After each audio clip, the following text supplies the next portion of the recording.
Aujourd'hui, au milieu de notre condition, il existe encore pour les vainqueurs une place en haut. Perdre la vision spirituelle, c'est perdre le caractère miraculeux de la vie spirituelle. Quand ce caractère disparaît, vous pouvez être aussi religieux que vous voulez. Le Seigneur n'a qu'une parole à vous dire. Achète un collier, c'est ton besoin. Ceci nous amène au besoin de l'heure. Le besoin qui, bien sûr, est le besoin de chaque heure, de chaque jour, de chaque époque. Mais dans notre temps, nous sommes de plus en plus conscients de ce besoin. Dans un sens, nous pouvons dire qu'il n'y a jamais eu un temps où on ait eu un besoin plus grand de personnes qui puissent dire et qui peuvent dire « je vois ». C'est le besoin du moment. Grand et terrible ce besoin. Tant qu'il ne sera pas satisfait, il n'y aura aucun espoir.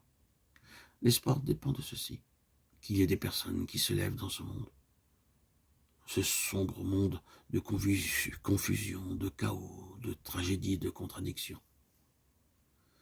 Des personnes qui soient capables de dire « je vois ».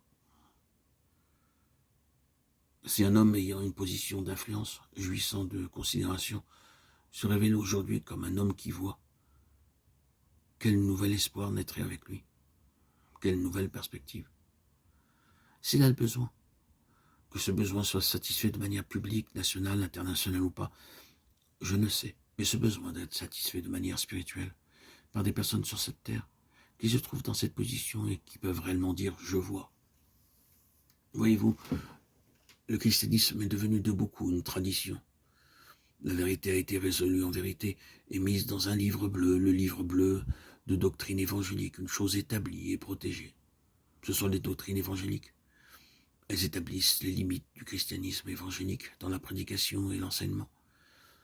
Elles sont présentées dans des formes variées et nombreuses. Elles sont servies avec des illustrations, des anecdotes intéressantes et attirantes, et avec une originalité étudiée et exceptionnelle, de sorte que les vieilles vérités ne soient pas trop évidentes, mais aient une quelconque chance d'être comprises grâce aux vêtements avec lesquels on les habille.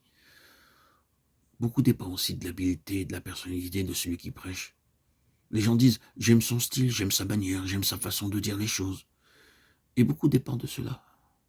Mais quand on a retiré tout ce qui les accompagne, qu'on les a déshabillés de tous ces ornements, les histoires, les anecdotes, les illustrations, la personnalité, le talent du prédicateur, quand tout cela a disparu, nous avons simplement les mêmes vieilles choses. Certains d'entre nous avançons et surpassons le dernier prédicateur dans la façon de les présenter, afin que ces choses gagnent quelques acceptations, quelques impressions. Je ne pense pas que ce soit une critique peu aimable, car c'est ce qui se passe. Et que personne ne pense que je demande un changement ou un rejet des anciennes vérités.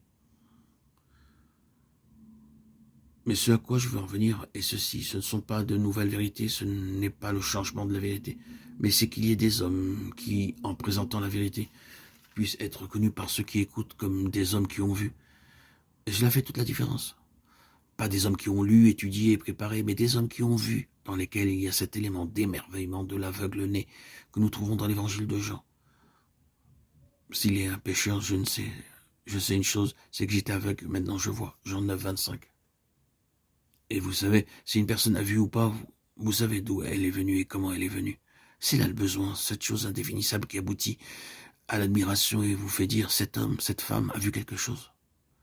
C'est voir ainsi qui fait toute la différence. Ah oui, c'est une chose bien plus grande que ce que vous et moi, nous avons pu encore apprécier. Laissez-moi vous dire tout de suite que tout l'enfer se ligue contre cela, et l'homme qui a eu ses yeux ouverts va rencontrer l'enfer. Cet homme de Jean 9 dut l'affronter tout de suite. Ils le chassèrent, et même ses propres parents eurent peur de prendre parti pour lui à cause du coup que cela représentait. Interrogez-le lui-même. Il a de l'âge, c'est notre fils. Mais ne vous pressez pas trop, ne nous impliquez pas dans cette affaire. Allez à lui, laissez-nous tranquilles. Ils sentirent le danger et cherchèrent à dévier la question. Voir ses couteaux et peut tout coûter à cause de la valeur immense de voir le Seigneur et de l'opposition de Satan, le Dieu de ce siècle, qui a aveuglé les yeux des incrédules. La ruine pour l'œuvre de Satan, c'est que nous voyons. Je t'ai choisi afin que tu leur ouvres les yeux, pour qu'ils passent des ténèbres à la lumière et de la puissance de Satan à Dieu. Acte 26, 18. Satan ne va pas accepter cela ni au commencement ni en aucune mesure. Voir, c'est une chose énorme.